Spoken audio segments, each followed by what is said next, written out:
Assalamualaikum warahmatullahi wabarakatuh.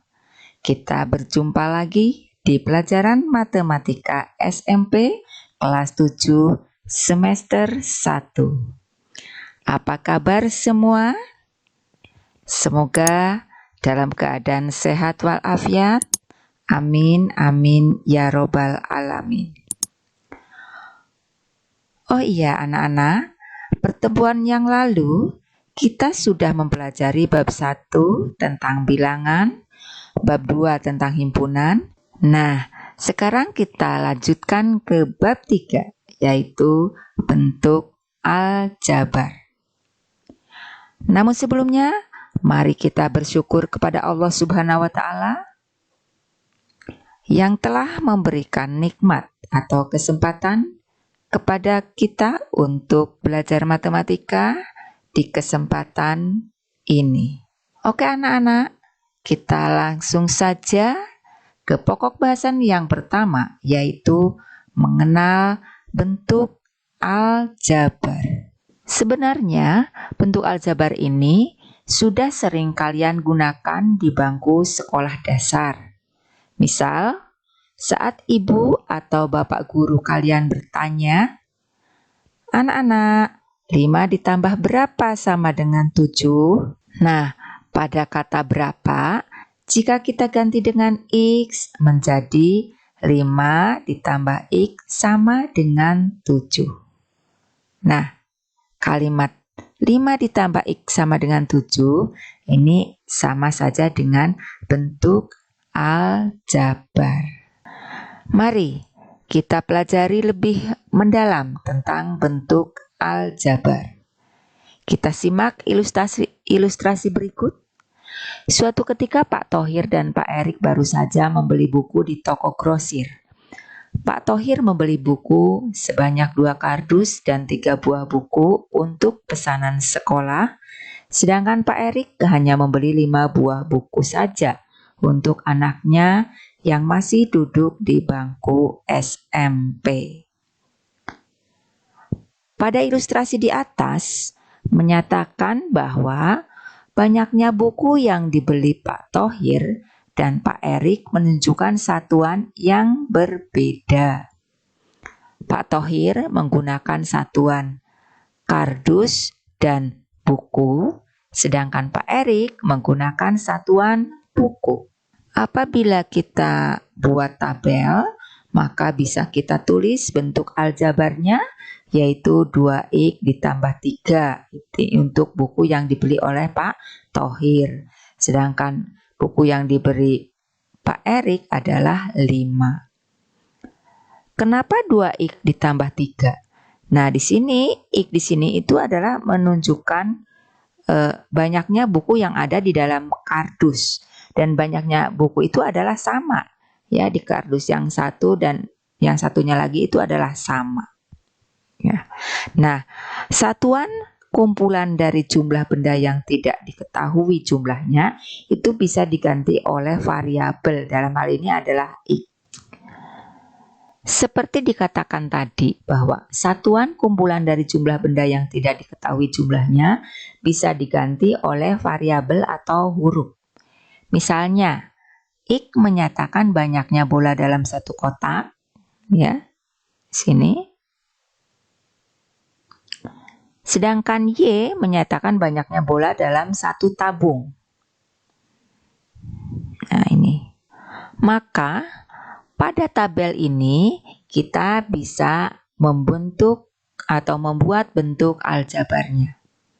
Coba anak-anak kalian pikirkan bentuk-bentuk aljabar pada tabel nomor 1 sampai 6. Nah, untuk nomor 1 tentunya bentuk aljabarnya 2, untuk nomor 2 X, nomor 3 X ditambah X atau sama dengan 2X, kemudian nomor 4 2X ditambah 4, nomor 5 2X ditambah Y ditambah 4, sedangkan nomor 6 adalah 2X ditambah 3Y ditambah 6. Nah, dengan demikian berarti kalian sudah mulai paham atau Sudah mengenal tentang bentuk aljabar. Sekarang kita akan membahas tentang unsur-unsur bentuk aljabar, yaitu tentang variabel, koefisien, konstanta, dan suku. Apa itu variabel, koefisien, konstanta, dan suku? Nah, di sini ada keterangannya. Variabel atau disebut juga peubah adalah lambang pengganti suatu bilangan yang belum diketahui nilainya dengan jelas. Variabel biasanya dilambangkan dengan huruf kecil A, B, C, dan seterusnya sampai Z.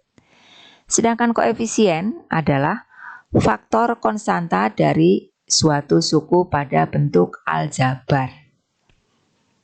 Konstanta adalah suku dari bentuk aljabar yang berupa bilangan dan tidak memuat variabel. Suku adalah variabel beserta koefisien atau konstanta pada bentuk aljabar yang dipisahkan oleh operasi penjumlahan atau pengurangan.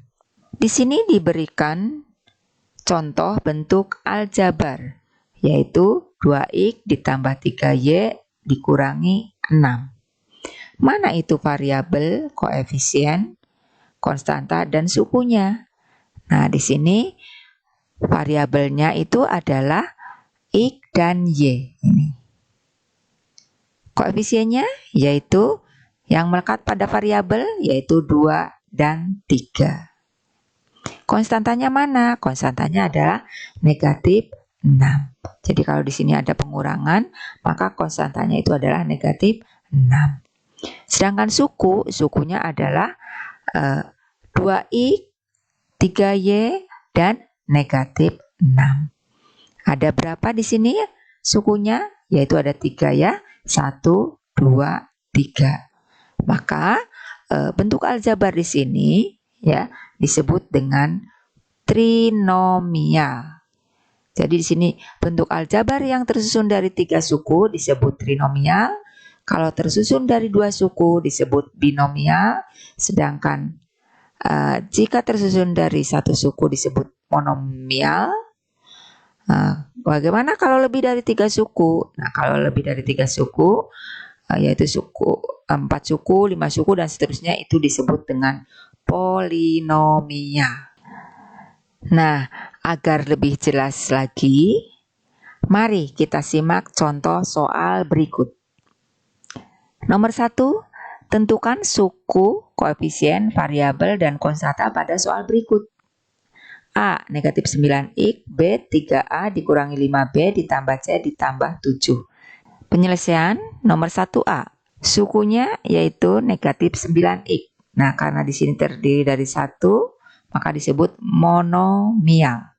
Koefisiennya yaitu negatif 9. Variabelnya yaitu x ya. Sedangkan konstantanya di sini tidak ada. Yang B, 3A dikurangi 5B ditambah C ditambah 7. Ini sukunya apa saja? Sukunya yaitu 3A, negatif 5B, C, dan 7. 3A, negatif 5B, C, dan 7. Ingat tadi kalau di sini ada tanda pengurangan ya, maka di sini sukunya adalah negatif 5B. Ada berapa sukunya? 1, 2, 3, 4. Ada 4 ya, lebih dari 3. Berarti di sini termasuk bentuk aljabar polinomial. Koefisiennya yaitu 3 dan negatif 5. Sedangkan variabelnya A, B, dan C. Konstantanya yaitu 7 di sini. Sudah jelas ya anak-anak? Lanjut ke contoh yang kedua. Suatu ketika Pak Ferry membeli 2 karung beras untuk hajatan di rumahnya. Karena merasa kurang, maka membeli lagi 5 kg beras. Berapa saat kemudian datanglah saudaranya menyumbang 1 karung beras. Nyatakan dalam bentuk aljabar beras yang tersedia untuk keperluan hajatan di rumah Pak Ferry. Nah, di sini dimisalkan 1 karung beras itu adalah X. Maka beras yang diberi Pak Ferry 2X dan 5 kilogram. Beras dari saudaranya adalah X, maka persediaan beras untuk hajatan jika ditulis dalam bentuk aljabar yang diberi Pak Eri adalah 2X ditambah 5 ditambah X. Atau di sini bisa dikelompokkan ya, 2X ditambah X ditambah 5. Nah, 2X ditambah 1X ya, ingat kalau angka 1 di sini tidak usah ditulis. 2X ditambah X adalah 3X ditambah 5. Jadi, persediaan beras untuk hajatan jika ditulis dalam bentuk aljabar adalah 3X ditambah 5. Semakin jelas ya anak-anak dengan 2 contoh tadi? Oh iya anak-anak, sebelum ke latihan soal, kalian akan saya kenalkan lebih luas lagi tentang bentuk aljabar pada kehidupan sehari-hari, agar kalian bisa menerapkan dalam kehidupan nyata, seperti contoh-contoh berikut. Contoh 1. Ibu memberi uang saku sekolah Rp70.000 dalam 1 minggu, dengan ketentuan untuk nabung 25.000, kemudian karena hari Rabu dan Kamis ada ekstrakurikuler dan hari Sabtu ada tambahan jam pelajaran, maka untuk hari Rabu, Kamis, dan Sabtu diperbolehkan menggunakan Rp10.000.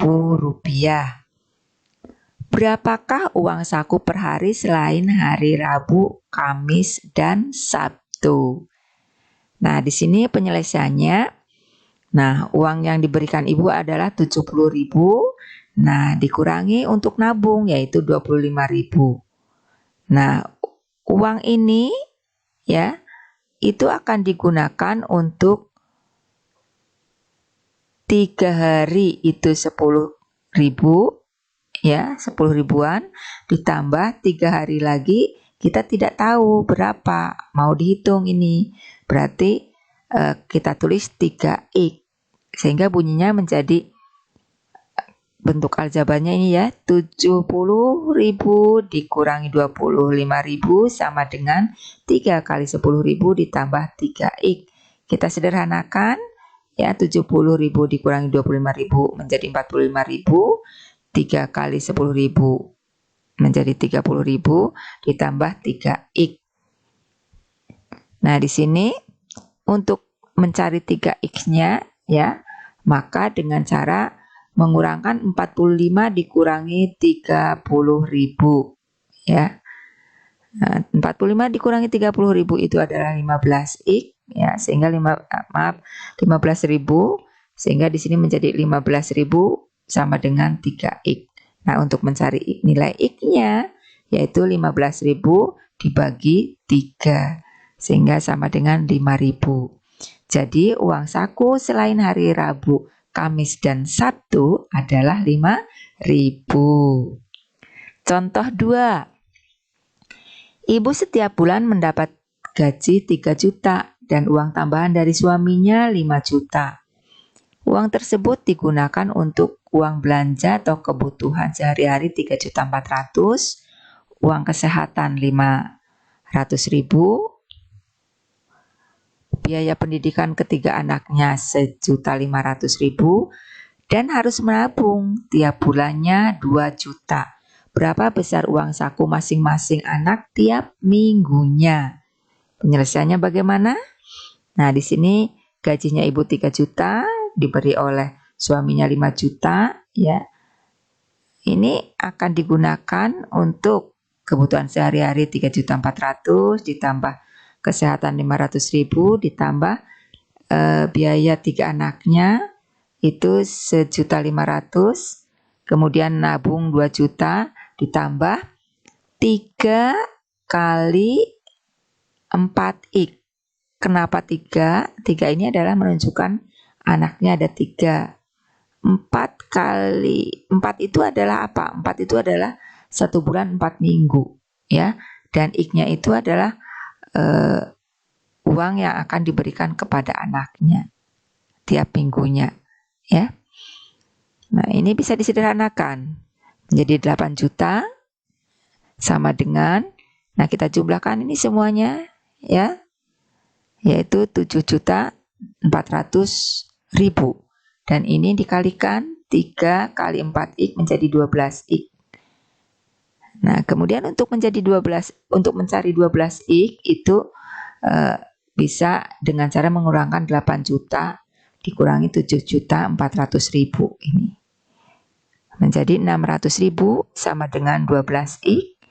Nah, untuk mencari x-nya adalah 600.000 dibagi 12 sama dengan 50.000. Jadi uang saku masing-masing anak tiap minggunya 50.000. Ya. Contoh yang ketiga. Ini bisa digunakan juga untuk untuk perdagangan ya. Nah, di sini seorang ibu rumah tangga ingin mendapatkan penghasilan tambahan dengan bisnis jualan salad buah. Ia berbelanja buah anggur, apel, semangka, dan melon menghabiskan uang 50.000 untuk membeli bahan saus salad yaitu susu, mayones, yogurt, dan keju seharga 46.000. Dari bahan-bahan tersebut ternyata terbentuk 12 cup salad. Jika ibu tersebut ingin memperoleh untung 4.000 tiap mangkuknya atau tiap cupnya, berapakah harga jual tiap cup salad tersebut? Nah, di sini misalkan X adalah harga satu mangkuk salad, maka X itu sama dengan, nah tadi modalnya itu kalau kita jumlah itu adalah 50.000 ditambah 46.000, yaitu 96.000 dibagi 12 cup ya modalnya. Jadi modalnya dibagi 12 cup, ini modalnya nih ya. Nah, kemudian tiap cupnya inginnya untungnya 4.000, ya tinggal ditambah 4.000 aja. Ini berarti harga setiap cupnya ya. Bisa dihitung anak-anak? 96.000 dibagi 12 itu berapa? Yaitu 8.000 ditambah 4.000 menjadi 12.000. Jadi harga jual satu cup salad adalah 12.000 rupiah. Nah, dari contoh-contoh itu ya, semoga kalian akan semakin senang belajar bentuk aljabar. Mengasihkan kan? Nah, sekarang kita masuk ke latihan soal anak-anak ya. Di sini ada 3 latihan soal. Nomor 1, gunakan variabel X dan Y untuk menuliskan bentuk aljabar dari setiap kalimat berikut. A, aku adalah suatu bilangan. Jika aku dikalikan 2, kemudian dikurangi 5, menghasilkan bilangan 9. Nah, bagaimana jika dibuat dalam bentuk aljabarnya? Kemudian, yang B, ukuran panjang suatu persegi panjang 10 cm lebihnya dari ukuran panjang persegi. C, umur Pak Thohir 3 kali umur Udin. Sedangkan 10 tahun yang akan datang, jumlah umur mereka adalah 72 tahun. Nomor 2, buatlah suatu cerita yang bermakna dari bentuk aljabar 4x ditambah 8. Jelaskan makna variabel dari cerita yang kalian buat. Nomor 3, tentukanlah variabel koefisien, konstanta, dan banyaknya suku dari bentuk-bentuk aljabar berikut. Yang nomor A dan B silahkan kalian pikirkan. Oke anak-anak, latihan soal ini nanti kalian kerjakan di buku masing-masing. Dengan demikian, pelajaran kita hari ini telah selesai. Semoga bermanfaat untuk kalian semuanya ya. Jangan lupa tetap semangat belajar karena menuntut ilmu itu adalah wajib selama kita masih hidup. Oke. Terima kasih. Akhir kata, wabillahi taufik wal hidayah. Wassalamualaikum warahmatullahi wabarakatuh.